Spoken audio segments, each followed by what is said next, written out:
Tanong ng ilang empleyado ng pamahalaan, may pag-asa pa bang magkaroon ng civil service eligibility ang mga manggagawang job order at contract of service kahit hindi sila pumasa sa kanilang civil service exams? May bagong patakaran kaugnay dyan na ating ibabahagi ngayon sa ating CSC in Action. Narito po.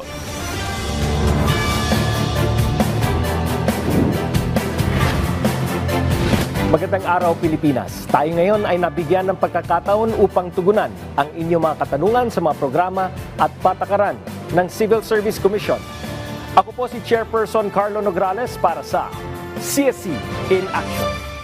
Naglabas ng bagong polisiya ang Civil Service Commission na nagbibigay ng pagkakataon na magkaroon ng civil service eligibility ang mga job order, contract of service workers at iba pang kwalipikadong kawani ng pamahalaan. Alinsunod sa CSC Resolution number 23-01123 na naging epektibo noong Pebrero taong kasalukuyan, ang mga job order, contract of service, casual, contractual, coterminous, mga empleyado na nasa Category 3 at 4 na mga posisyon at yung mga career service employees na may first level eligibility o tinatawag collectively na JCOS C6 workers ay maaring mag-apply sa Career Service Eligibility Preference Rating o CSE-PR. Sa ilalim ng polisiya ng CSE-PR, ang isang JCOS C6 worker na kumuha ng Career Service Examination at nagkamit na bagsak na rating na hindi bababa sa 70 points ay maaring mag-apply para sa CSE-PR upang mabigyan ng karagdagang puntos para maabot ang passing rate na 80.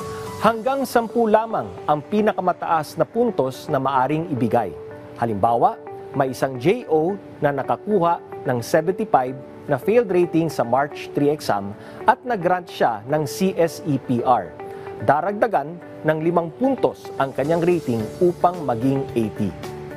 Para maging kwalipikado sa grant ng CSE-PR, kinakailangan na ang JCOS C6 worker ay naglingkod o kasalukuyang naglilingkod sa isa o multiple na ahensya ng pamahalaan sa loob ng hindi bababa sa 10 taon at mayroong very satisfactory performance rating sa available na huling 2 rating periods bago ang aplikasyon. Dapat din na simula sa ika-3 ng Marso 2024 na career service exam nakakuha ng failed rating. Paalala lamang na hindi sakop ang mga nakaraang exams bago ang March 3, 2024 exam. Kinakailangan din na mag-file sa loob ng 6 na buwan mula sa petsa ng paglabas ng resulta ng kinuhang career service exam.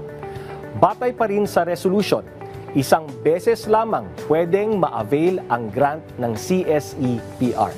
Hindi lingid sa atin na maraming JCOS C6 workers ang nahirapang makakuha ng civil service eligibility na isa sa mga kinakailangan upang maka-apply sa regular na posisyon o promotion sa mga ahensya ng gobyerno. Kaya naman po, ang CSE-PR ay isang paraan ng CSC upang kilalanin ang mahalagang ambag ng JCOS C6 workers sa maayos at epektibong paghatid ng serbisyo publiko.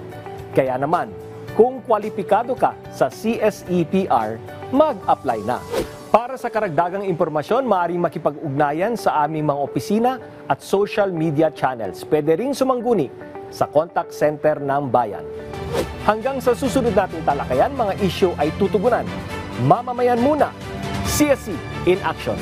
Ako po ang inyong lingkod, Chairperson Carlo Nograles.